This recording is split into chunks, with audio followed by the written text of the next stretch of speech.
Hello दोस्तों। आज हम सीए फाउंडेशन का सबसे इम्पोर्टेंट टॉपिक नाम है डेप्रिसिएशन।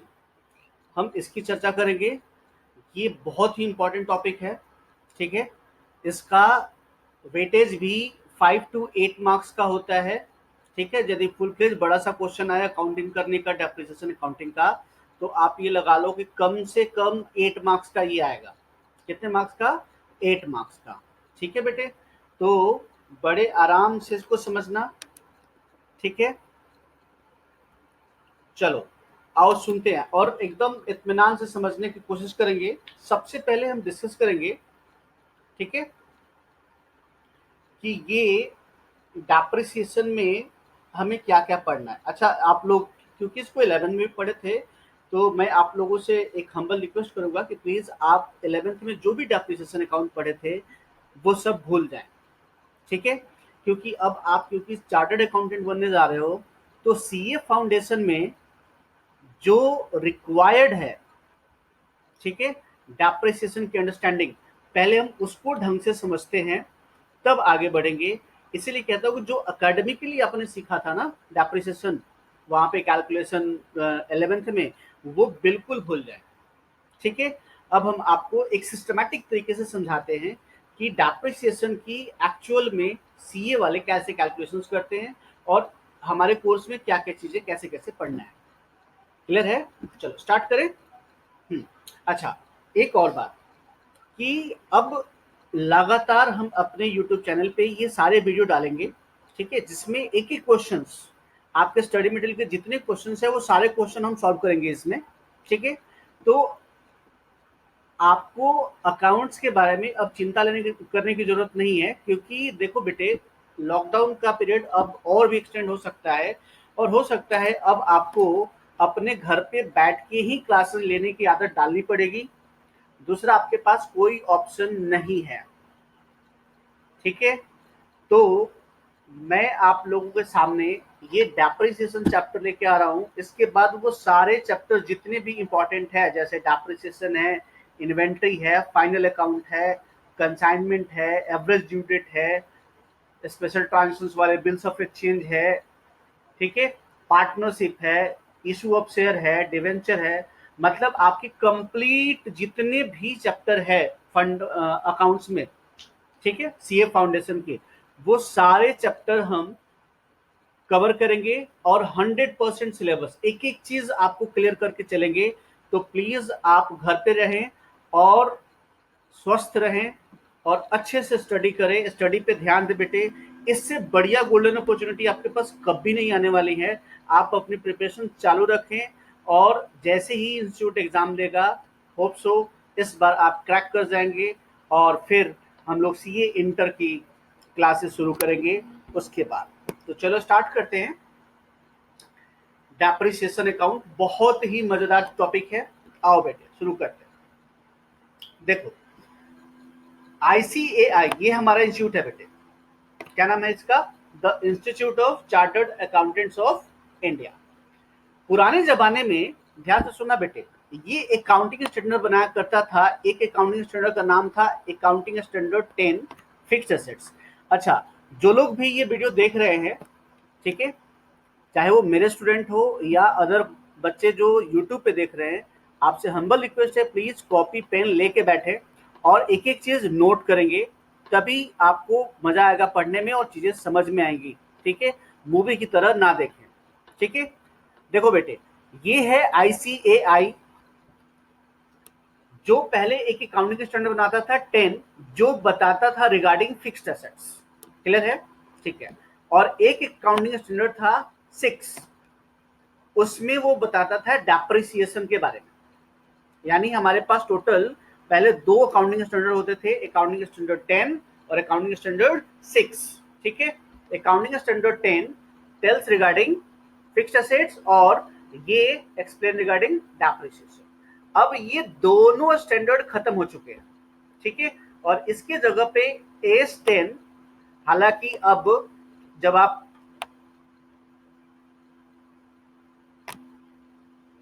ध्यान से देखना बेटे, इसी एस 10 को अब आप इंड एस 16 के नाम से जानते हो। तो ध्यान से देखना, न्यू अकाउंटिंग स्टैंडर्ड में एएस का नाम चेंज होके इंड एस हो गया है।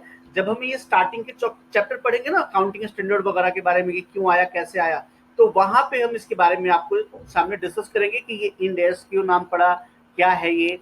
अभी बस ये जान लो कि अकाउंटिंग स्टैंडर्ड का ही नया नाम क्या है, इंड एस 16। नंबर चेंज हो गया, ये 10 था अब ये 16 हो गया है। और बेटे ये फिक्स्ड एसेट्स और डेप्रिसिएशन दोनों मिलके नाम बन गया, बोलो क्या, प्रॉपर्टी प्लांट एंड इक्विपमेंट। क्या नाम बन गया, प्रॉपर्टी प्लांट एंड इक्विपमेंट, जिसको आज के डेट में हम लोग बोलते हैं फिक्स्ड एसेट्स। क्या बोलते हैं, फिक्स्ड एसेट्स। सॉरी, जो हम पुराने जमाने में इसको किस नाम से जानते थे, फिक्स्ड एसेट्स, वो अब क्या बन गया, प्रॉपर्टी प्लांट एंड इक्विपमेंट, यानी पीपीई। बोलो पीपीई। कोई दिक्कत है? अब यदि आपसे कोई पूछे कि पीपीई का मतलब क्या, यानी पहले फिक्स्ड एसेट्स और अब क्या बन गया बेटे, PPE, property plant and equipment. तो कहता है कि पीपीई लिखेंगे are the tangible items that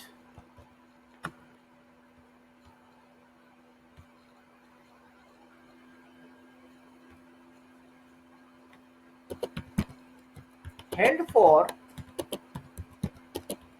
use in the production or supply of goods and services,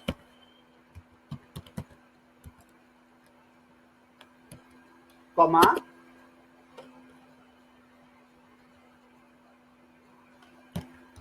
for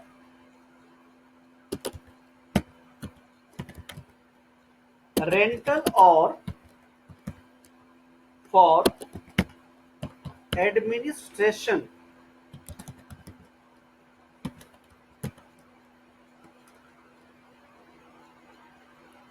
administration. और बेटे ध्यान से देखना, इसके बाद यहां पे जो शब्द है वो है एंड। एंड और नहीं है, क्या है, एंड एक्सपेक्टेड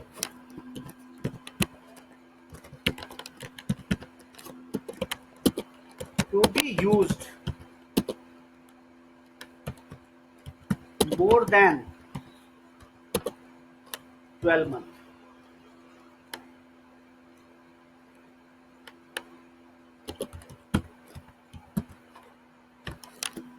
प्लीज ध्यान से देखना, कहता है पीपीई, सबसे बड़ी बात बताओ क्या बेटे, टैंजिबल आइटम है।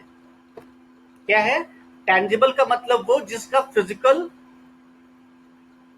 आइडेंटिटी हो, ठीक है, क्लियर है, जिसको हम देख सके, छू सके, यानी फिजिकल जिसकी एग्जिस्टेंस हो, ठीक है। और वो रखा जाएगा यूज इन द प्रोडक्शन, यानी बिजनेस में हम उसको यूज करेंगे, बताओ किस लिए, प्रोडक्शन में, या गुड्स की सप्लाई करने में, या सर्विसेज की सप्लाई करने में, या रेंटल पर्पस के लिए, या एडमिनिस्ट्रेशन में। और एंड है बेटे, ये या नहीं है, एंड जो हम ये यूज करेंगे ना वो मोर देन 12 मंथ होगा। क्या होगा, मोर देन 12 मंथ, ठीक है। तो ऐसा कोई टेंजिबल आइटम जो बिजनेस में यूज हो, चाहे तो प्रोडक्शन में या supply of goods and services में, या फिर हम उसको रेंट पे चलाएं, या फिर एडमिनिस्ट्रेशन में यूज करें, एंड जो हम ये यूज कर रहे हैं वो 12 महीने से ज्यादा हो। अब देखो प्रोडक्शन में बड़ी बड़ी मशीनरी लगाती है, बोलो, गुड्स सप्लाई करते हो, ट्रक की जरूरत पड़ती है, लॉरी की जरूरत पड़ती है, हाँ, सर्विसेज प्रोवाइड करते हो तो उसके लिए भी एसेट की जरूरत पड़ती है। जैसे मैं सर्विसेज प्रोवाइड कर रहा हूँ आपको, लैपटॉप हम यूज कर रहे हैं, बोलो, तो ये भी हमारे लिए एसेट्स है। Rental, land and building, machinery भी हम रेंट पे चलाते हैं, बोलो। एडमिनिस्ट्रेशन मतलब ऑफिस में कोई एसेट्स, एसी इक्विपमेंट्स वगैरह हम लगाते हैं, ये भी हमारा एसेट का डेफिनेशन फुलफिल करता है। फर्क, अच्छा, इसके साथ एक खास बात और, कि ये जो हम लगा रहे हैं ना, इसका यूज 12 महीने से ज्यादा हो। बोलो सी साहब, यहां तक प्रॉपर्टी प्लांट एंड इक्विपमेंट का डेफिनेशन समझ में आया? इसी को बेटा जी नॉर्मल भाषा में हम लोग क्या बोलते हैं? Fixed assets. क्या बोलते हैं? Fixed assets. कोई कष्ट है तो बताओ? नहीं है। आगे अब नेक्स्ट, डेप्रिसिएशन। सर नेक्स्ट क्या है? डेप्रिसिएशन। ठीक है, अब डेप्रिसिएशन क्या है तो ध्यान से सुनना बेटे। इसका definition as per Companies Act, या ऐसे लिखना, as per schedule 2 of the Companies Act 2013। ठीक है, इसने डेप्रिसिएशन को क्या बोला कि depreciation is the amount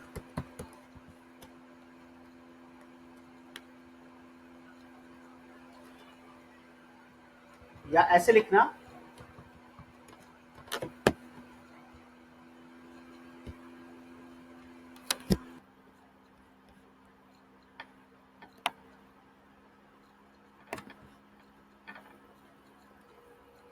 depreciation is the systematic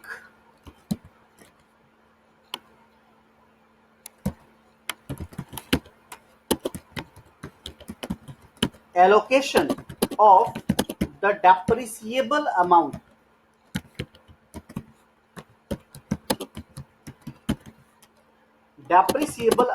of an assets over the useful life of the assets।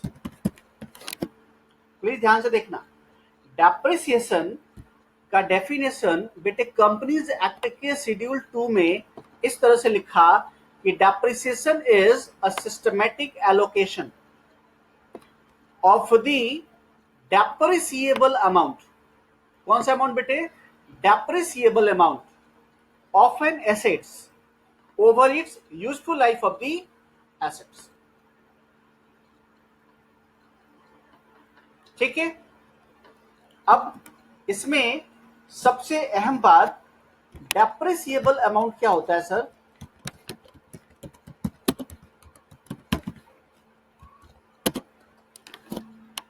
कहता है it means cost of assets less residual value.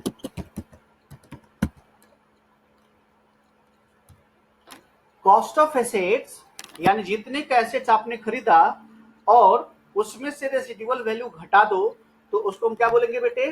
Depreciable value या डेप्रिसिएबल अमाउंट। अब मुद्दा ये आया कि सर रेसिडुअल वैल्यू क्या होता है?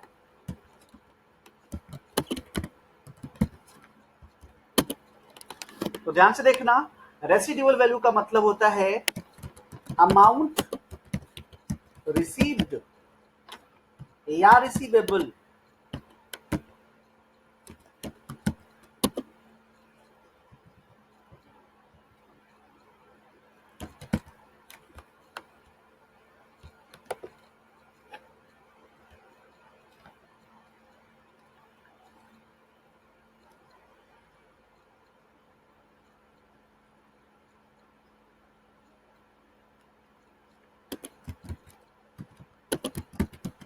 after the end of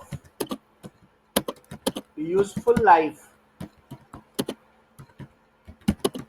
of the assets।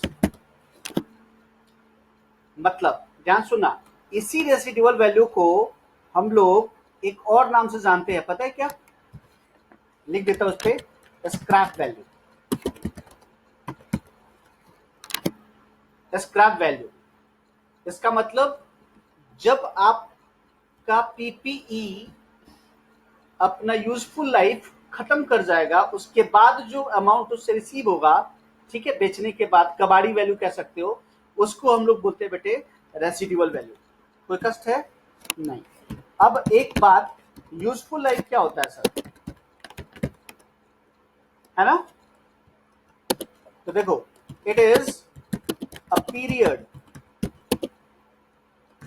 over which an assets is expected to be used, या ऐसे लिखना available for use. Useful life का मतलब कि वो पीरियड जिस पीरियड में हम ये एक्सपेक्ट करते हैं कि इतने दिन ये एसेट्स यूज हो पाएगा। ठीक है, तो इसको हम क्या बोलते हैं बेटे, बोलो यूजफुल लाइफ। आराम से देखना, एक बार रिवाइज करते हैं। सबसे पहले बताओ डेप्रिसिएशन का मतलब क्या बताया? As per schedule 2 of Companies Act, depreciation is a systematic allocation of a depreciable amount. तो डेप्रिसिएबल अमाउंट का मतलब समझ में आया, कॉस्ट माइनस रेसिडुअल वैल्यू।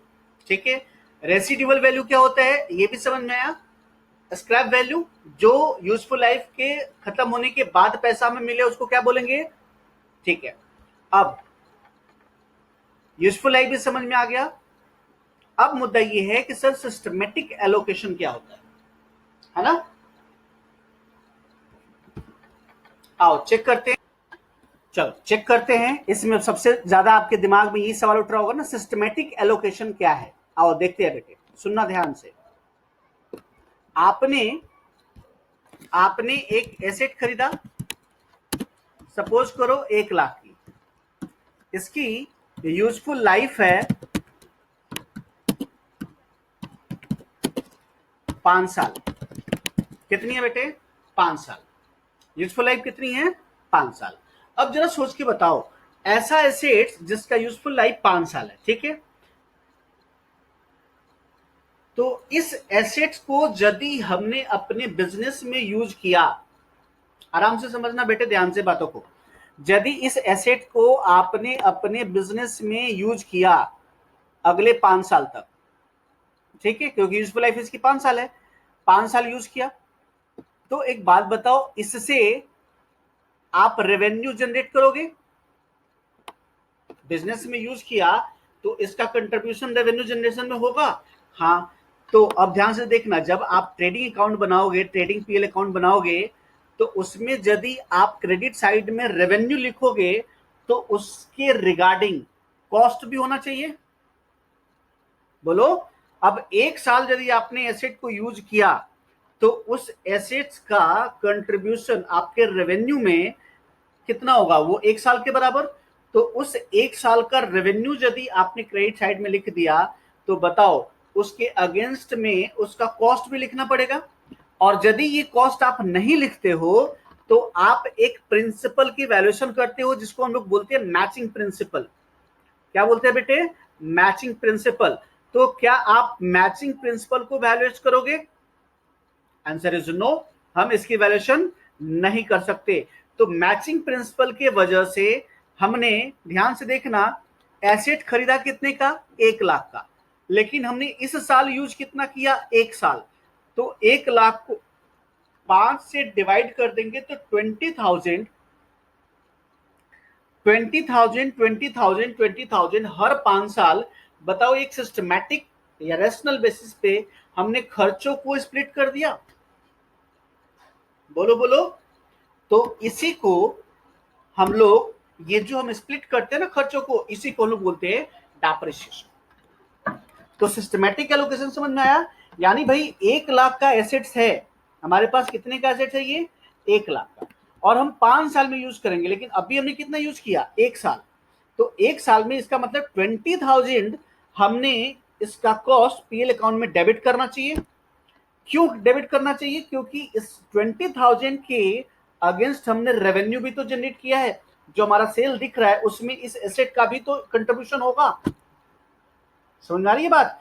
तो यदि रेवेन्यू है तो उतने के बराबर कॉस्ट भी होना चाहिए, नहीं तो मैचिंग प्रिंसिपल हमारा फॉलो नहीं होगा। और मैचिंग प्रिंसिपल फॉलो नहीं होगा तो बताओ क्या हमारा प्रॉफिट और लॉस अकाउंट से जो नेट प्रॉफिट निकल के आएगा क्या वो सही इंफॉर्मेशन देगा? Answer is no. तो इसीलिए डेप्रिसिएशन रियलिटी में बेटे क्या करता है, एक सिस्टमैटिक एलोकेशन करता है, ठीक है। जितना एसेट का जो यूजफुल लाइफ है, जैसे जैसे यूज करते जाते हैं हम उसको, उसके उस पीरियड में हम उसको क्या कर देते हैं बेटे, एलोकेट कर देते हैं। कोई कष्ट है तो बताओ? नहीं। तो डेप्रिसिएशन क्लियर हो गया। अब ध्यान से सुनना, तीन शब्द हमारे पास एक्स्ट्रा आते हैं, कुछ लोग इसको बोलते हैं, एक तो बोलते हैं amortisation.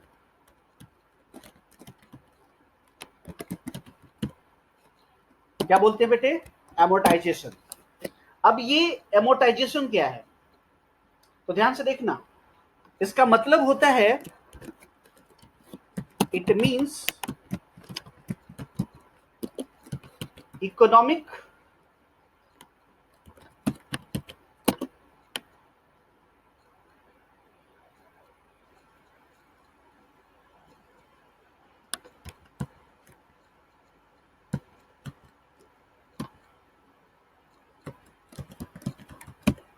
economic deterioration by the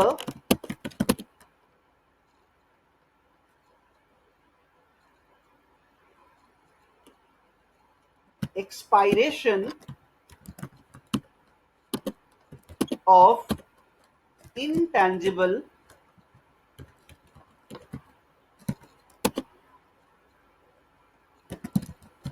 assets।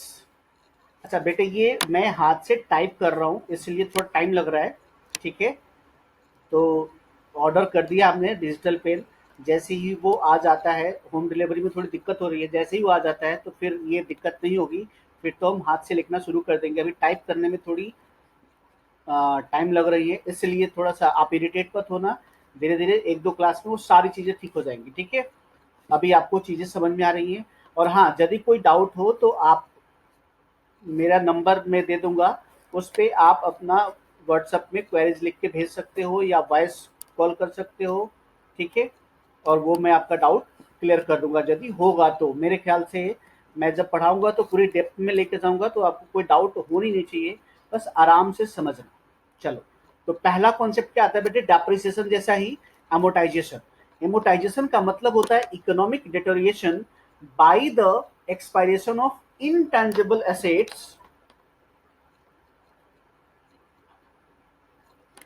अब intangible asset का एग्जांपल आपको पता है, जैसे गुडविल, कॉपीराइट, पेटेंट, एक्सेट्रा। यानी यदि यदि आपके इंटेंजिबल एसेट की वैल्यू में यदि कमी आती है, इकोनॉमिकल डिटोरिएशन होता है, तो उस डिटोरिएशन का नाम एमोटाइजेशन होता है। अच्छा, एक बार फिर से सुनो, यदि यदि कोई टेंजिबल आइटम यानी पीपीई के अमाउंट में इकोनॉमिक डिटोरिएशन होता है तो उसका नाम क्या लिखा है? बोलो बोलो, डेप्रिसिएशन। यानी डेप्रिसिएशन हमेशा पीपीई पे लगता है, क्योंकि पीपीई क्या है, टेंजिबल है। और एमोटाइजेशन किस पे लगता है बेटे, इनटेंजिबल्स पे। क्लियर है? एक और शब्द है, ध्यान से सुनना, जिसको लोग बोलते हैं डिप्लेशन। क्या बोलते हैं बेटे? डिप्लेशन। प्लीज ध्यान से देखो। अब डिप्लेशन क्या होता है?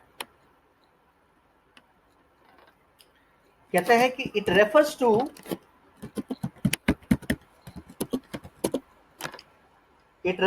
टू फिजिकल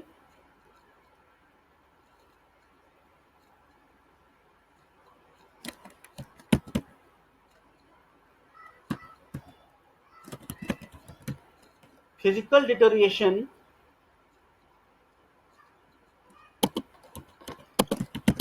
by the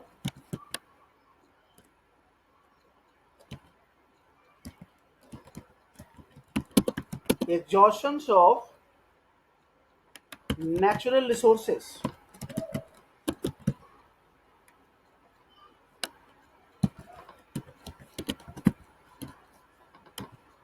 अब यहाँ नेचुरल रिसोर्सेज का मतलब क्या, बोलो। देखो ध्यान से, नेचुरल रिसोर्सेज का मतलब होता है जैसे माइंस वगैरह,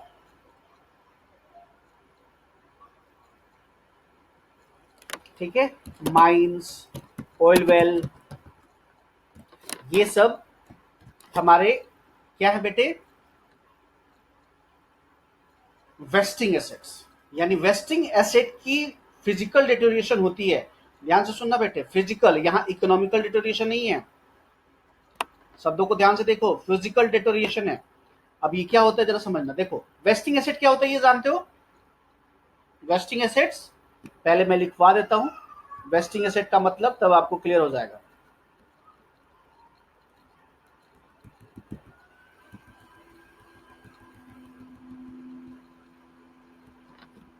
सुनो ध्यान से, note,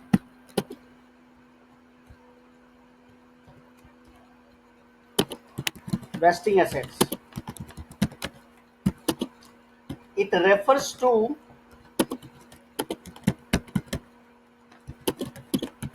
natural resources which are consumed during the process of use। यानी वो नेचुरल रिसोर्सेज जिसको हम अपनी यूज में लाके कंज्यूम कर जाते हैं, ठीक है। देखो कैसे, समझना ध्यान से। सपोज करो कि आपके पास एक प्लॉट है, एक प्लॉट है बड़ा सा, ठीक है, जिसके अंदर ढेर सारा कोयला है। क्या है? कोयला है। अब इस कोयले को आप क्या कर रहे हो बेटे, इसमें से कोयला डेली डेली एक्सट्रैक्ट करते हो, निकालते हो, ठीक है। तो क्या होगा, उसमें से कोयले की कमी आएगी, क्योंकि देखो उसमें कोयला कितना है ये नहीं पता, बट आजकल टेक्नोलॉजी एस्टिमेट कर लेती है, ठीक है। कितना कोयला है ये नहीं पता, बट एक बात जरा सोचो, जो भी है वो नेचुरल रिसोर्स है, तो वो सीमित है। उसमें से डेली डेली यदि हम एक्सट्रैक्ट करते हैं तो बताओ क्या होगा, उसकी फिजिकल डिटोरिएशन होगी, उसमें से कोयले की कमी होगी, बोलो हाँ। तो यदि किसी वेस्टिंग एसेट्स, ध्यान से सुनना, यानी इस नेचुरल रिसोर्सेज की एग्जॉस्शन करते हैं और इससे इसकी फिजिकल डिटोरिएशन होती है, तो उस डिटोरिएशन का मतलब, ध्यान से सुनना, नाम डिप्लेशन होता है। क्या होता है? डिप्लेशन। यानी दो बातें ध्यान से सुन लो, एक डेप्रिसिएशन, दूसरा एमोटाइजेशन, और तीसरा डिप्लेशन। डेप्रिसिएशन पीपी पे लगता है, एमोटाइजेशन इंटेंजिबल्स पे लगता है, डिप्लेशन वेस्टिंग एसेट पे लगता है। बोलो ये तीन बातें समझ में आई? यदि कोई आपसे पूछे कि डेप्रिसिएशन, डिप्लेशन और एमोटाइजेशन में क्या अंतर है, तो आप बड़े आराम से बता सकते हो। कोई कष्ट है? नहीं है। अब मुद्दा ये है कि सर, ने कहा बताओ बेटे, तो एक बात बताओ, डेप्रिसिएशन के कॉजेज क्या है ना? नेक्स्ट हेडिंग लिखोगे, कॉजेज ऑफ डेप्रिसिएशन। कॉजेज मतलब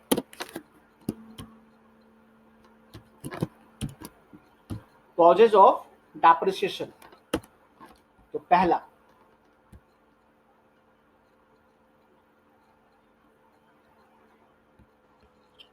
पहला कॉज क्या है बताओ? Physical wear and tear.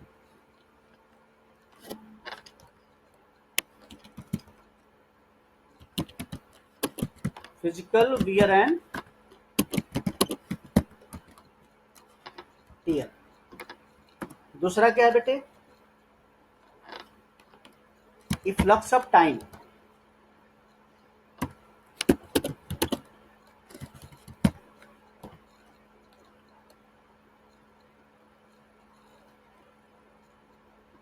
तीसरा क्या है?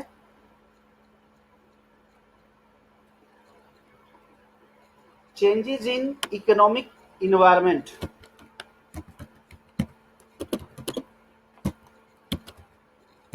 Economic environment.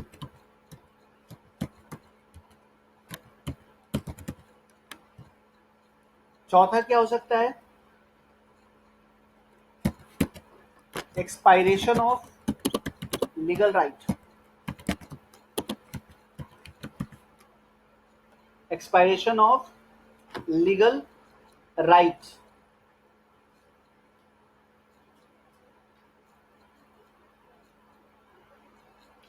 और क्या हो सकता है सर? एक्सीडेंट, आराम से देखना। फिजिकल वियर एंड टियर जब आप यूज करते हैं उसको हम लोग आम भाषा में यूसेज भी बोलते हैं। क्या बोलते हैं बेटे? यूसेज। यदि आप किसी के एसेट को यूज करते हो तो उसके यूज करने की वजह से भी क्या होता है, उसकी वैल्यू में कमी आती है, जिसको हम बोलते हैं फिजिकल वियर एंड टियर।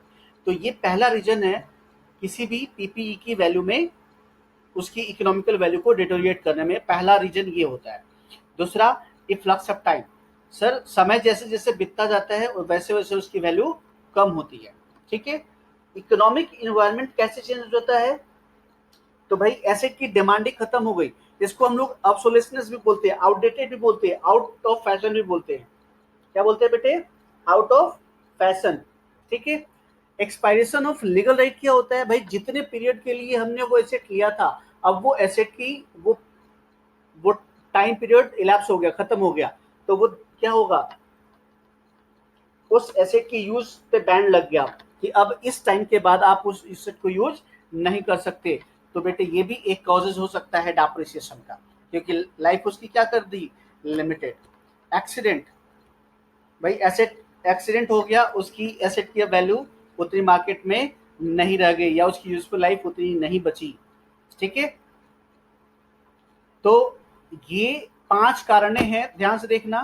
पहला, usage, efflux of time, change in economic environment का मतलब होता है obsolescence, out of fashion, expiration of legal rights और accident.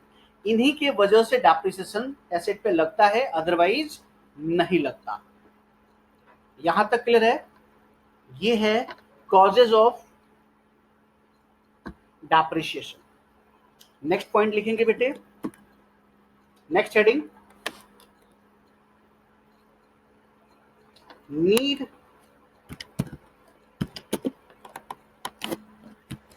For charging depreciation. Depreciation charge करने के पीछे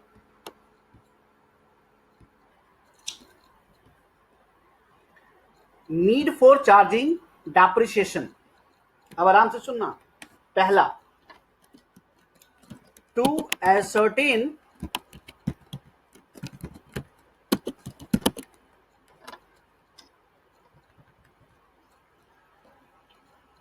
true financial performance, true financial performance of the business. ये तो पहला है। ठीक है, एक एक करके एक्सप्लेन करेंगे, पहले समझो। To present true and fair view of financial position of the business.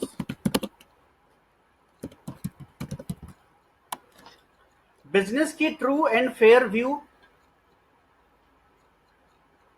Present करने के लिए। तीसरा, to ascertain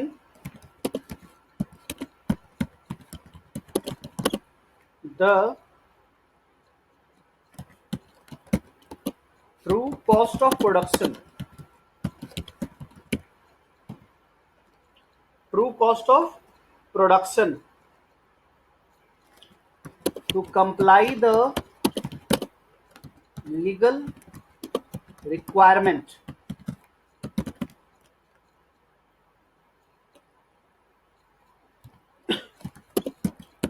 to accumulate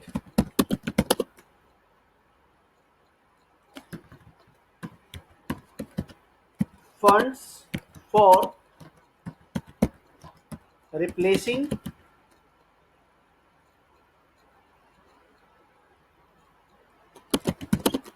the assets.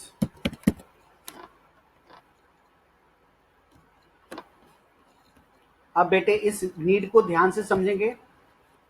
सबसे पहला इंपॉर्टेंट देखो ध्यान से, ट्रू फाइनेंशियल परफॉर्मेंस। अब सुनना ध्यान से, जब भी क्वेश्चन आपके सामने परफॉर्मेंस की बात करता है,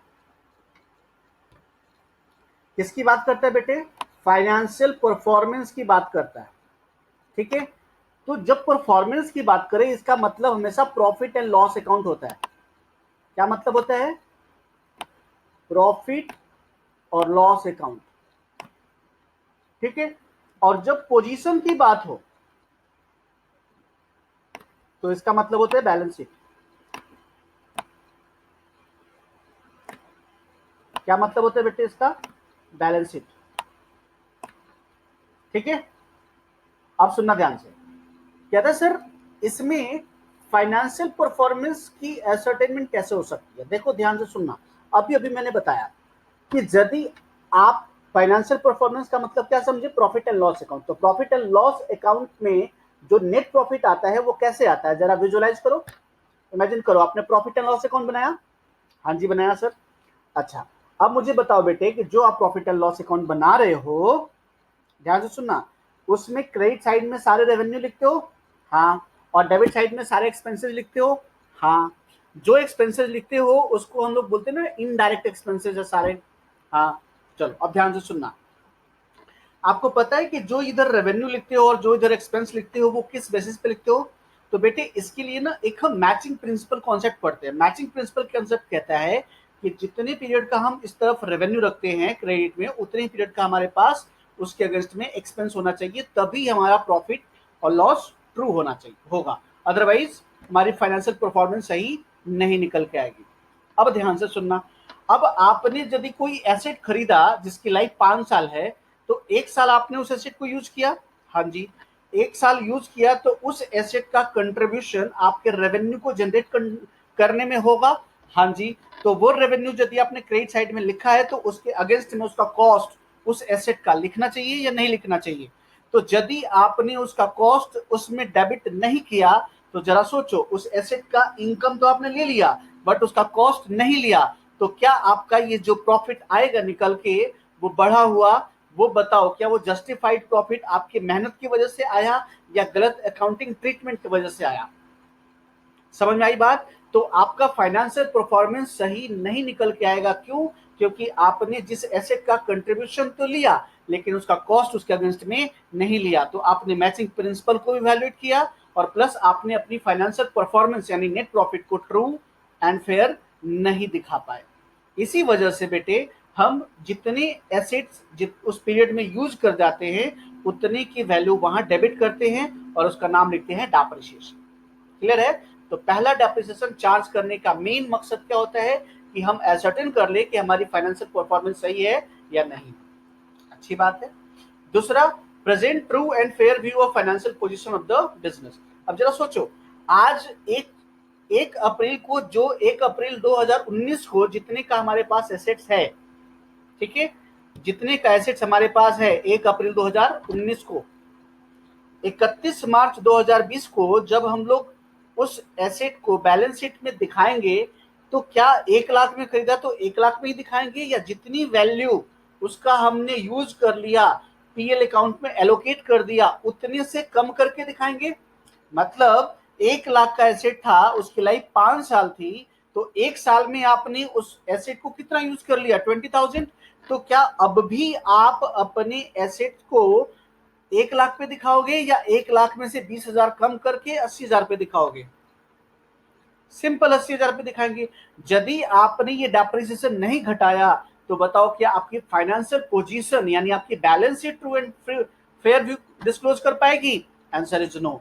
तो यदि हम अपने फाइनेंशियल परफॉर्मेंस या फाइनेंशियल पोजीशन को ट्रू एंड फेयर व्यू पे दिखाना चाहते हैं तो उसके लिए डेप्रिसिएशन चार्ज करना जरूरी होगा। ठीक है।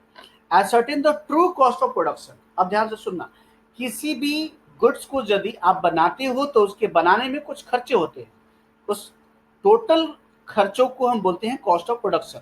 अब जब टोटल खर्चे करते हो तो ध्यान से सुनना, आपने रॉ मटेरियल खरीदा तो आपके पास मटेरियल का खर्चा, उस पर लेबर इंकर्ड किया तो लेबर का खर्चा, जब ओवरहेड और इनडायरेक्ट एक्सपेंसेस की बात करते हैं तो बताओ, यदि उस गुड्स को बनाने में कोई एसेट्स लगा होगा तो उस एसेट्स पे जो डेप्रिसिएशन लगा, यदि वो उस खर्चे का पार्ट नहीं बनेगा तो क्या आपका गुड्स का कॉस्ट ऑफ प्रोडक्शन सही से निकल पाएगा? आई रिपीट, फिर से सुनना ध्यान से। आप एक गुड्स की प्रोडक्शन कर रहे हो, ठीक है, एक फिनिश गुड्स बना रहे हो जिसमें आपने मटेरियल लगाया, लेबर लगाया, और कोई एसेट्स, कोई मशीन के थ्रू वो प्रोसेस कर रहे हो, तो मशीन का जो कॉस्ट है उस, बताओ ध्यान से सोचना, उस कॉस्ट को जब तक आप उस गुड्स पे चार्ज नहीं करोगे डेप्रिसिएशन के नाम पे, तो क्या आपका कॉस्ट ऑफ प्रोडक्शन सही आएगा? नहीं आएगा। तो ट्रू कॉस्ट ऑफ प्रोडक्शन के लिए भी हमें क्या करना पड़ता है बेटे? डेप्रिसिएशन चार्ज करना पड़ता है। तीसरी बात, ये कंपनीज एक्ट की लीगल रिक्वायरमेंट लिखा है ना, कंपनीज एक्ट कहता है, इनकम टैक्स एक्ट कहता है कि आपको भैया डेप्रिसिएशन तो लगाना ही पड़ेगा, ठीक है। और लास्ट बात देखो क्या लिखा है, accumulate funds for replacing the assets. यहाँ रिप्लेसिंग द एसेट का मतलब क्या है जरा समझो। देखो बेटे, डेप्रिसिएशन एक नॉन कैश एक्सपेंसेस होते हैं। क्या होते हैं? Non cash expenses. इसका मतलब कि आपने डेप्रिसिएशन को डेबिट करके खर्चों को प्रॉफिट एंड लॉस अकाउंट में डेबिट तो कर दिया, लेकिन क्या ये किसी को पेमेंट किया? जैसे सैलरी टू कैश एंट्री डालते हो कि मैंने सैलरी राम को दिया, तो क्या डेप्रिसिएशन भी आप किसी को देते हो? Answer is no. डेप्रिसिएशन तो हमारे पास प्रॉफिट कम हो जाता है, उसके वजह से हमारा प्रॉफिट कम हो गया तो टैक्स भी कम जाता है, लेकिन क्या वो डेप्रिसिएशन का कैश किसी को पे करते हैं? नहीं। तो कहता है कि देखो, आज मैंने 1 लाख रुपए का एसेट खरीदा जिसकी लाइफ कितनी है बेटे? 5 साल। तो मैं 5 साल जो उसके खर्चों को एलोकेट कर रहा हूँ 20-20 हजार रुपए, जो पीएल अकाउंट में डेबिट कर रहा हूँ खर्चा मान के, लेकिन वो खर्चा मैंने कभी पेमेंट नहीं किया, तो जरा सोचो, वो पैसा यदि मैं अपने पास ही रख रहा हूं तो वही पैसा धीरे धीरे एक्यूमुलेट होके, बताओ 5 साल में मेरे पास 1 लाख रुपए इकट्ठा हो जाएगा। हाँ, और इस 1 लाख रुपए से हम फिर से एक नया एसेट्स अपने पास लाके रख सकते हैं। कोई कष्ट है? बोलो बोलो। No sir. तो नेक्स्ट हेडिंग लगाओ। यहां तक बिल्कुल क्लियर है? नेक्स्ट हेडिंग लगाओगे आप, फैक्टर।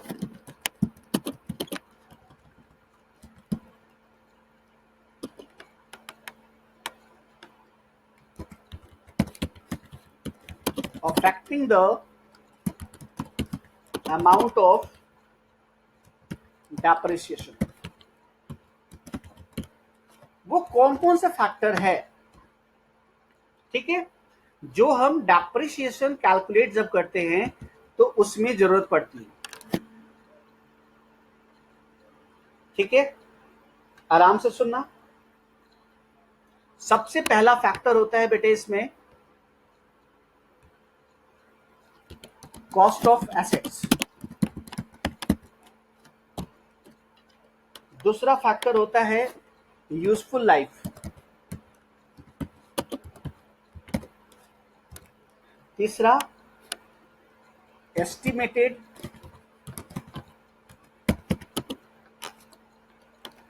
Residual value.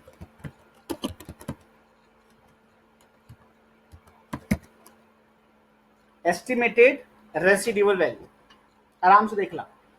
तो ये टोटल 3 फैक्टर है। जब भी आप डेप्रिसिएशन निकालोगे तो आपको ये 3 चीजें पता होनी चाहिए। बताओ, सबसे पहला कॉस्ट ऑफ एसेट्स, दूसरा यूजफुल लाइफ, और तीसरा एस्टिमेटेड रेसिडुअल वैल्यू।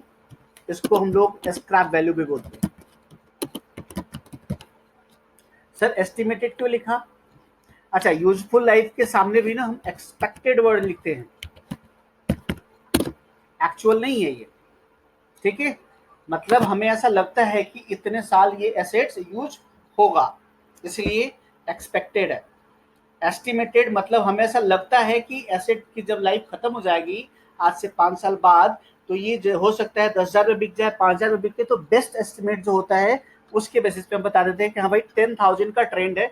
वो पास्ट बेसिस पे इंजीनियर हमें एक्सपर्ट जो होते हैं ना, वो बता देते हैं कि हाँ इतने में 4-5 हजार, 10,000, 20,000 जो भी उस एसेट का स्क्रैप वैल्यू हो, वो बता देते हैं कि ऐसे इस एसेट के वैल्यू बिकते हैं, तो उसके अकॉर्डिंग बेस्ट एस्टिमेट हम ले लेते हैं।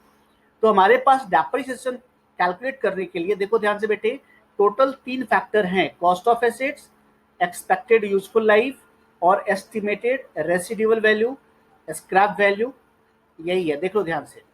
तो हम एक एक करके सारी चीजें सीखेंगे, आराम से सुनना। सबसे पहला हेडिंग लगाओगे आप cost of assets.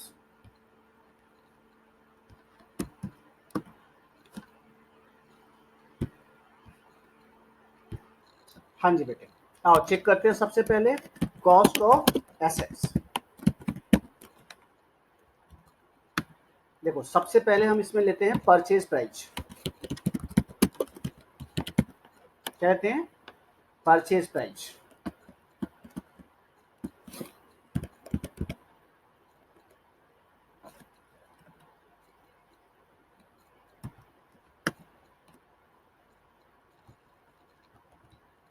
Purchase price लिख लिया।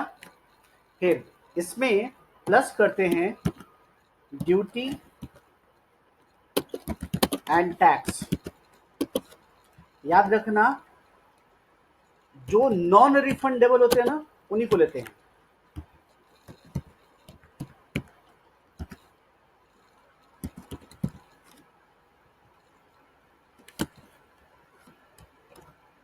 ठीक है,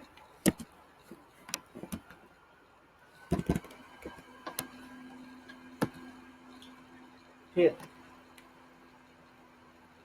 इसके बाद आराम से सुनना, अब इसमें हम ऐड करते हैं डायरेक्टली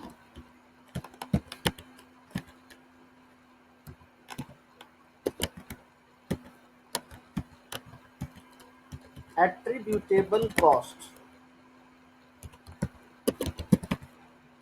ये क्या होता है भाई?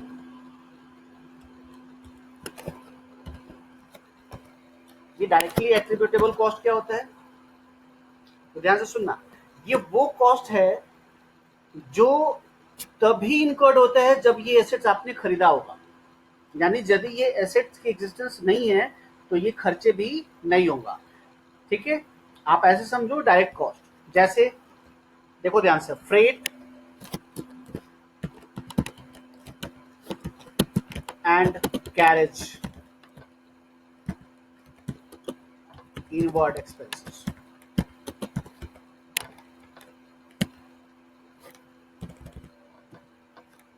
और क्या हो सकता है? Insurance expenses. भाई आप गुड्स खरीद के ला रहे हो तो इंश्योरेंस भी तो कराते हो, एसेट खरीद के लाते हो तो वो भी जोड़ दो। और क्या हो सकता है? Trial run, trial run expenses. अच्छा, ये नेट होना चाहिए। नेट का मतलब क्या होता है, ध्यान से सुनना। जैसे मान लो आपने कोई एक नया मशीन खरीद के लाए, ठीक है, उस मशीन का ट्रायल रन आपने यूज किया। अब ट्रायल रन जब यूज किया तो उसमें कुछ आपने गुड्स डाला, डाल के देखा कि वो कैसे उसकी प्रोडक्शन कर रहा है। ठीक है, वो गुड्स हो सकता है पहली बार में जब आप किसी मशीन पे यूज करते हो, कोई प्रोडक्ट बनाते हो, तो हो सकता है वो इतना सही ना हो, लेकिन फिर भी जैसा भी बना उसमें से यदि कुछ बिक गया तो उतना वो ट्रायल रन एक्सपेंस में से माइनस कर। ठीक है, जैसे मान लो आपने 1 लाख रुपए का रॉ मटेरियल खरीदा ट्रायल रन के लिए, उसमें से वो जब प्रोडक्ट बन गया तो 20,000 का वो बिक गया, तो आपने ट्रायल रन एक्सपेंस कितना लेना है? 80,000। क्लियर है? इसलिए मैं बोलता हूँ नेट, यानी उसका रेवेन्यू माइनस करके तब लेना है, उसको बोलते हैं ट्रायल रन एक्सपेंस। ठीक है, इसके बाद एम्प्लॉय बेनिफिट।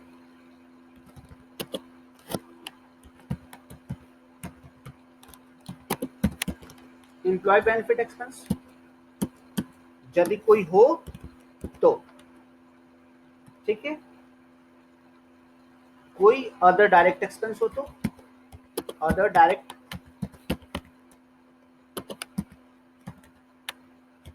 Attributable cost. अब इसमें मैं बताता हूं इसमें क्या क्या होता है। अदर, आप एक मिनट रुक जाओ, ऐसे लिखो। आपने नाम सुना होगा इंस्टॉलेशन चार्जेस। या एक्सपेंसेज, इंस्टॉलेशन एक्सपेंसेज, इसको कुछ लोग इरेक्शन फी भी बोलते हैं। क्या बोलते हैं? इरेक्शन फी। तो आपको वो भी ध्यान रखना है। यदि कोई ब्रोकरेज, कमीशन, ये सब यदि आप पे करते हो तो ये भी आपको ध्यान में रखना है। ठीक है। अब इन सबको ऐड करने के बाद आपके पास जो आएगा, ठीक है बेटे, इसी को कहेंगे हम कॉस्ट ऑफ एसेट्स।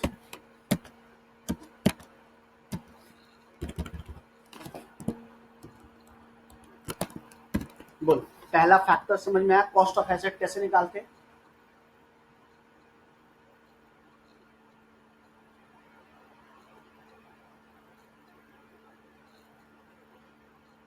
लिख लिया? अब एक बात ध्यान रखना, note,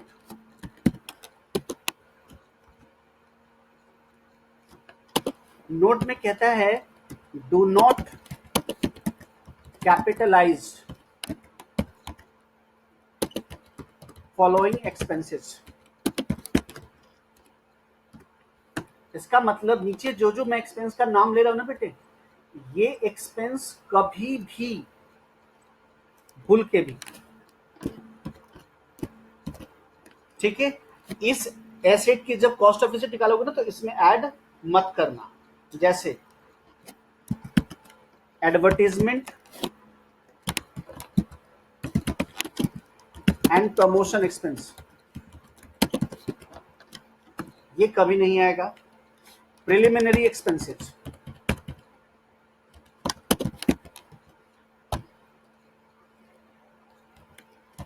pre operative expenses,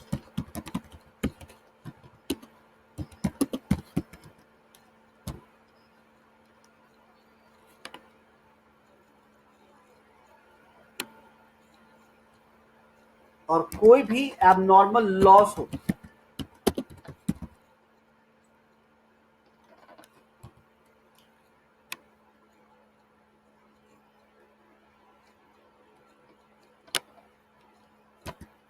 administration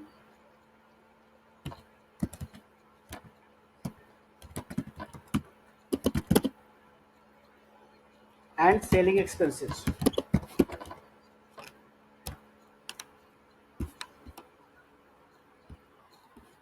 तो बेटा जी ध्यान से देखना, एडवर्टाइजमेंट और प्रमोशन एक्सपेंसेस, इस तरह के जो खर्चे होते हैं वो इसका पार्ट नहीं है। Preliminary expenses, pre operative expenses, ठीक है, एबनॉर्मल लॉसेस कोई भी हो, एडमिनिस्ट्रेशन और सेलिंग एक्सपेंसेस, ये कॉस्ट ऑफ एसेट का पार्ट नहीं होता। क्लियर है? अब हम बात करते हैं फैक्टर नंबर 2। और फैक्टर नंबर 2 क्या था बेटे? Useful life. और यूजफुल लाइफ का डेफिनेशन मैंने आपको ऊपर बता रखा है। यूजफुल लाइफ का डेफिनेशन देखो आपको मैंने बता रखा है, प्लीज ध्यान से देखो। यही है ना? आप सेकंड फैक्टर लिखो हेडिंग यूजफुल लाइफ, और यूजफुल लाइफ में ये वाला डेफिनेशन लिखो, it is a period over which an assets is expected to be available for use. लिख लिया? नोट करो फटाफट। और इसके बाद थर्ड फैक्टर था बेटे आपके पास, बताओ क्या?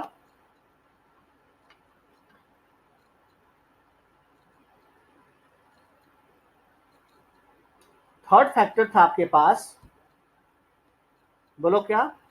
स्क्रैप वैल्यू या residual value. Good, very good. इसका भी हमने डेफिनेशन यहां लिख रखा है,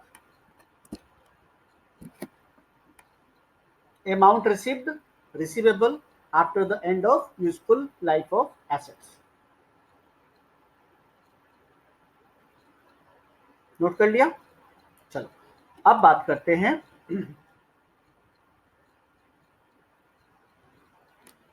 नेक्स्ट हेडिंग लगाओगे अब? नेक्स्ट हेडिंग है बेटे कैरेक्टरिस्टिक्स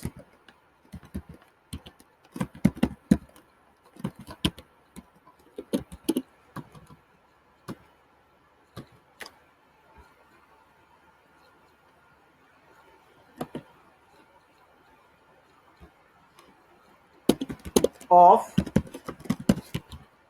डेप्रिसिएशन, आराम से सुनना। डेप्रिसिएशन का कैरेक्टरिस्टिक्स, ये मोस्ट इंपॉर्टेंट पॉइंट लिखने जा रहा हूं, समझाने जा रहा हूं, ध्यान से सुनना। पहली बात, इट इज, अच्छा ये मेरे पास लिखा हुआ है, मैं आपको वहीं से लिखवा वो दिखा देता हूं।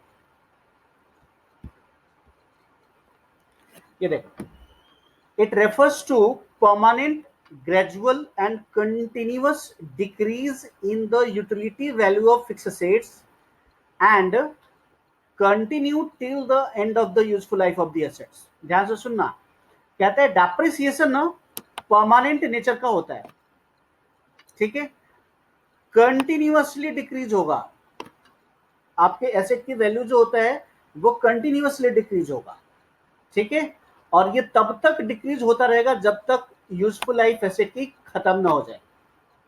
क्लियर है? ठीक है। ये एक्सपेंस होता है, it is charge against profit for a particular accounting period. Accounting period में ये चार्ज अगेंस्ट प्रॉफिट होता है, यानी ये अप्रोप्रिएशन का पार्ट नहीं होता। और दूसरी बात, ये एक्सपेंस होता है, क्यों? क्योंकि it is always computed in systematic and rational manner since it is not a loss. ध्यान से देखना, ये यदि आपसे कोई पूछे कि डेप्रिसिएशन लॉस है या एक्सपेंस है, तो क्या कहोगे? एक्सपेंस है। क्यों? क्योंकि ये सिस्टमैटिक कैलकुलेट किया जाता है, ये सडन लॉस नहीं है, ये अचानक होने वाला हादसा नहीं है। और ये एक्सपेंस कौन से नेचर का है बेटे? Non cash. कौन सा?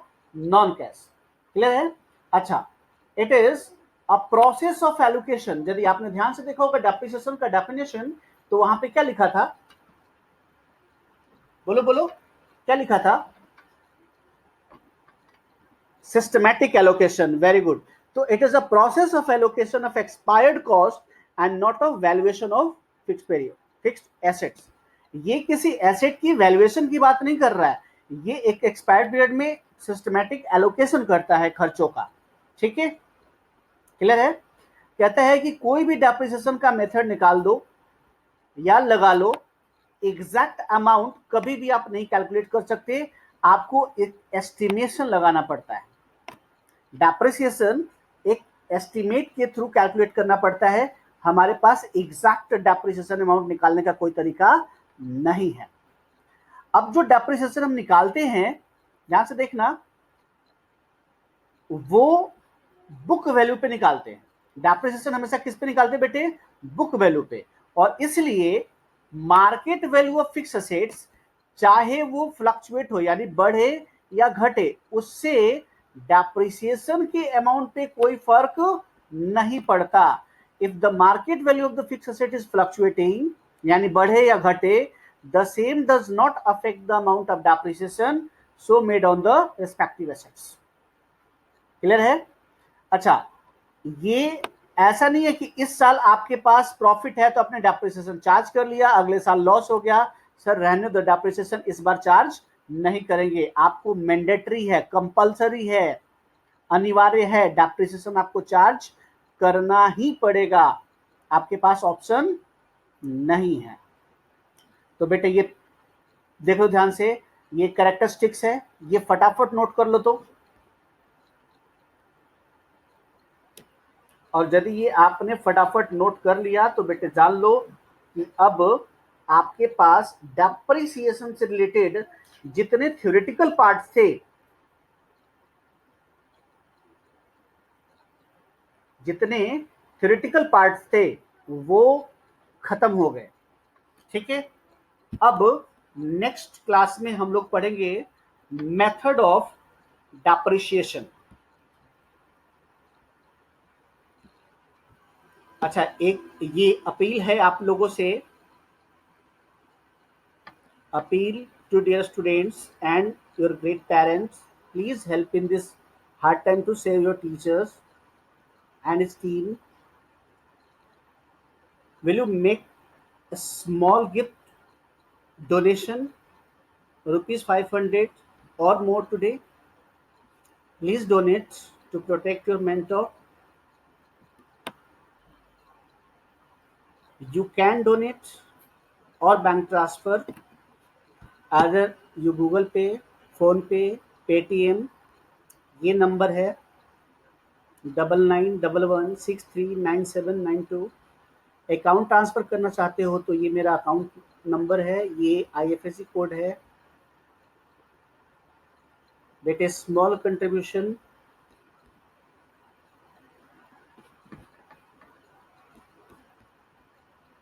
आपकी सहायता इस हार्ड टाइम में बहुत इम्पोर्टेंट होगी हमारे लिए। बाकी आप लोग समझदार हो, ठीक है। Thank you. नेक्स्ट क्लास में हम लोग डिस्कस करेंगे next topic, method of depreciation. Thank you so much.